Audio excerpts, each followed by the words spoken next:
கர்த்தருக்குள் பிரியமானவர்களே, ஜூலை 28 இன்றைய பனித்துளிகளின் தலைப்பானது நான் அதை நிரப்புவேன். வசனம் 2 கொரிந்தியர் 1:20. எங்களால் தேவனுக்கு மகிமையுண்டாகும்படி தேவனுடைய வாக்குத்தத்தங்கள் எல்லாம் இயேசு கிறிஸ்துவுக்குள் ஆம் என்றும் அவருக்குள் ஆமீன் என்றும் இருக்கிறதே. 1835 டிசம்பர் மாதம் 2 ஜார்ஜ் முல்லர் அவர்கள் சங்கீதம் 81 வாசித்து கொண்டிருந்தார். 3 நாட்களுக்கு முன்னால் தான் அனாதை இல்லம் ஒன்று திறக்க வேண்டும் என்று அவர் தீர்மானித்திருந்தார். தனக்கும் தன்னை நம்பி இருக்க போகிற மக்களுக்கும் எந்த குறைவும் இல்லாதபடிக்கு அவருடைய வாயை நம்முடைய நன்மையினால் தேவன் நிரப்பப் போகிறார் என்பதை அவர் உறுதியாக உணர்ந்தார். ஆரம்பத்திலிருந்து இறுதி வரைக்கும் எங்களுக்கு இன்ன பொருள் வேண்டும் என்று மற்ற எந்த மனிதரிடத்திலும் அவர் கேட்டதே இல்லை.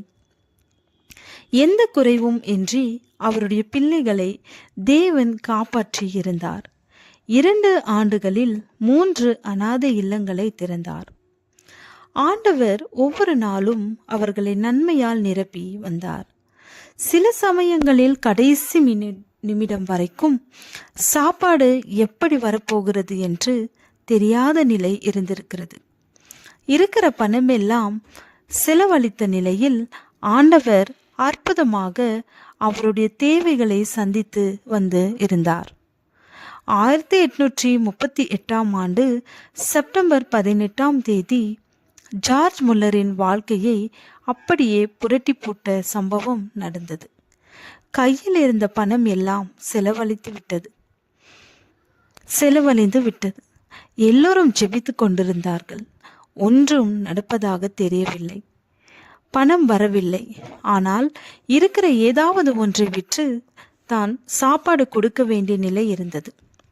அப்போது கதவு தட்டப்பட்டது. ஒரு பெண்மணி வெளியே நின்று கொண்டிருந்தார். முதலில் நீங்கள் என்னை மன்னித்துக் கொள்ள வேண்டும். அநேக நாட்களுக்கு முன்னதாக என்னுடைய மகள் இந்த உரையை உங்களிடம் கொடுக்கும்படி சொன்னாள். நான் உங்கள் வீட்டிற்கு பக்கத்தில் தான் இருக்கிறேன். ஆனால் கொடுக்க மறந்துவிட்டேன். இன்றைக்கு உடனடியாக கொடுக்கும்படி தூண்டப்பட்டேன்.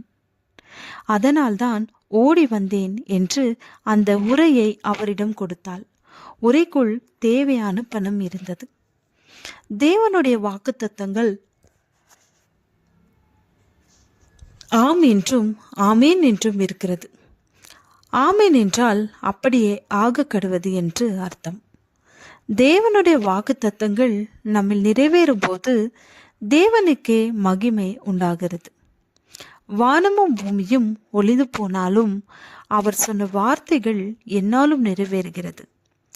மிகுந்த இரக்கத்துடன் உங்களை அவர் நடத்தி வந்திருக்கிறாரா? கர்த்தர் சொன்ன வார்த்தைகளில் ஒன்றாகிலும் தவறி போகவில்லை என்று மற்றவர்களிடம் சொல்லுங்கள். ஜெபம். கர்த்தாவே, அவருடைய வாக்குத்தத்தம் எங்கள் வாழ்வில் நிறைவேற அனுக்கிரகம் புரிந்தருளும். ஆமேன்.